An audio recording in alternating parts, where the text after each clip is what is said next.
Hello and a very warm welcome. You're watching WION Fine Print. I'm Molly Gambhir.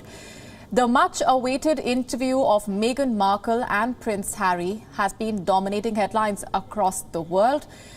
The couple made some shocking claims about the royal family, talking about their traumatic experience when dealing with systemic racism, to losing royal protection, and a shocking revelation of how royal pressure led the Duchess of Sussex to even contemplate suicide. Let's now get you the biggest takeaways from this interview. One of the allegations from the interview was the conversation about how dark the couple's baby will be.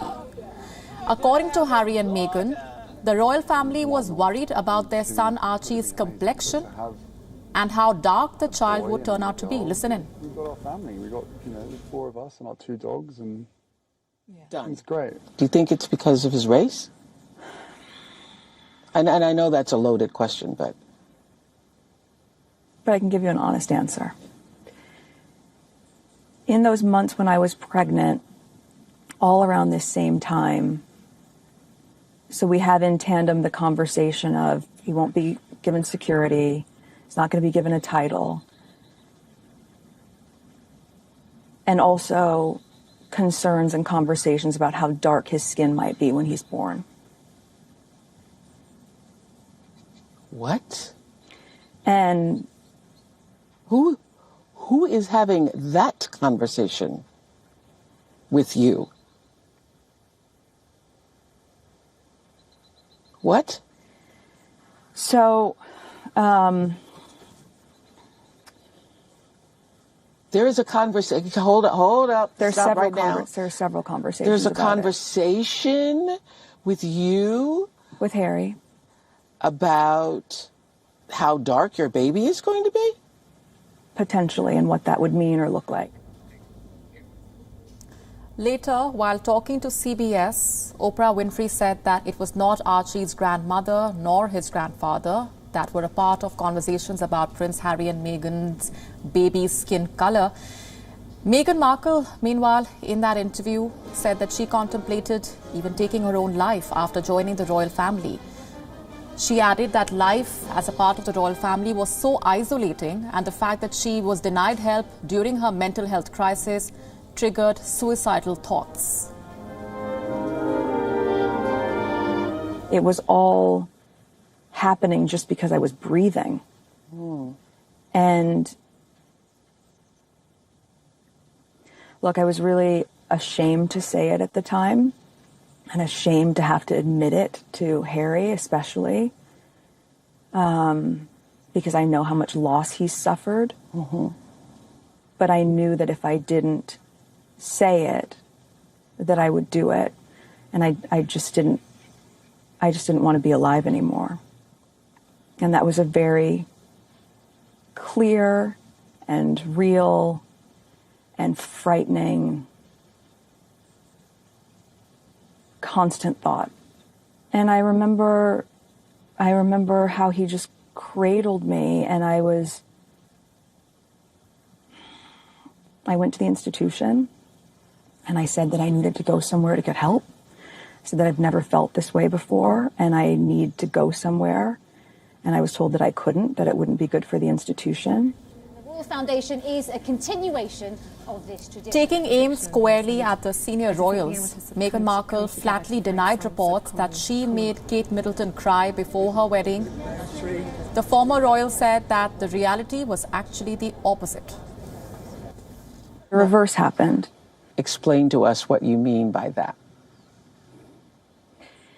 A few days before the wedding, she was upset about something pertaining to, yes, the issue was correct, about flower girl dresses, and it made me cry, and it really hurt my feelings.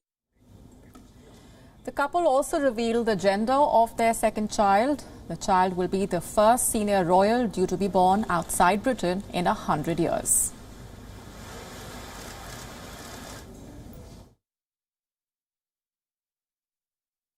Is it a boy or is it a girl? You can tell her. No, go for it. No. It's a girl. You're going to have a daughter.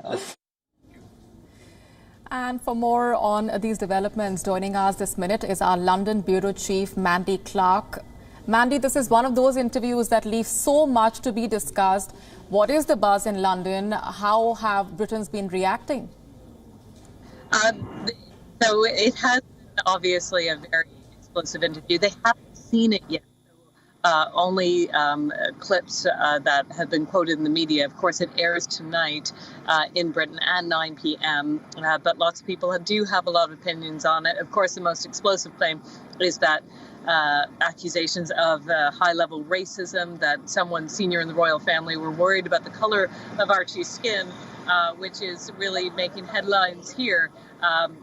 And really puts into question the systemic racism that exists in the palace. They have not commented yet, and we do know that it wasn't said by the Queen or Prince Philip. That's what Meghan did say, but they declined to say who was behind those comments in the interview.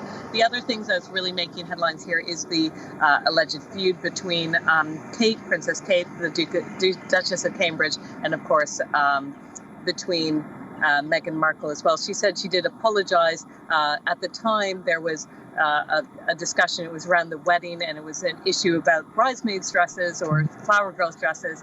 At the time, the tabloid said it was Meghan Markle who made Kate cry.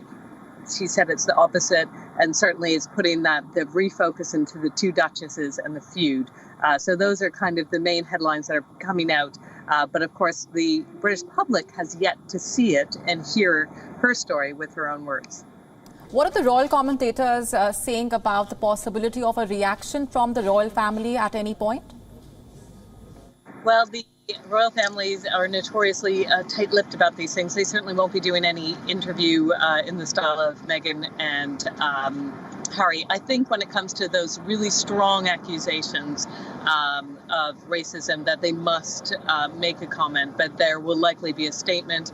There won't be a direct comment. The Queen is not planning to watch the interview. We do know that. The sadder bit of the interview, of course, was the very strained and broken relationship clearly between Prince Harry and his father, Prince Charles.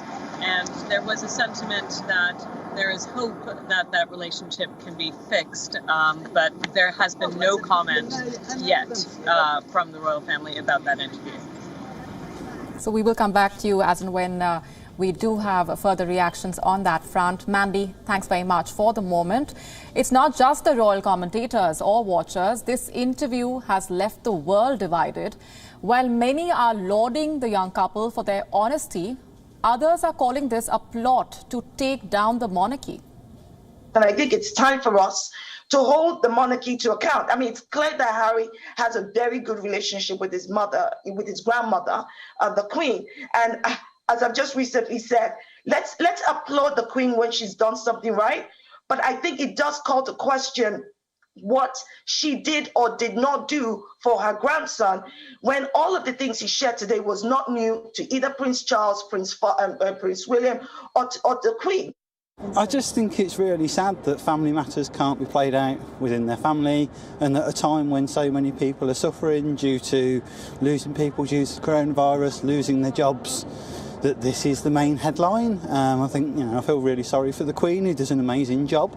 I can understand that they've potentially got the odd problem with their family, but most people have. I think it's a good thing that people can hear about the experience in the royal family. It's not such a blocked off experience anymore, so I think that's good. Even celebrities took to Twitter to comment on the revelations made by the couple. Tennis player Serena Williams shared a statement on social media applauding her selfless friend. Amanda Gorman, the activist and poet who performed at the inauguration ceremony of Joe Biden, said that Meghan Markle is not living a life without pain, but a life without a prison. Martin Luther King Jr.'s daughter also showed her support, adding that royalty is not a shield from the devastation and despair of racism. But while support poured in from all sides, some were quick to also reject the allegations made by the royal couple, even lash out at them for those comments. British broadcaster Piers Morgan labelled the interview a disgraceful betrayal of the Queen and the royal family. posting a series of tweets condemning the couple for what they said. This even stirred emotions among TV presenters who had mixed reactions to the interview, one that could challenge the British monarchy.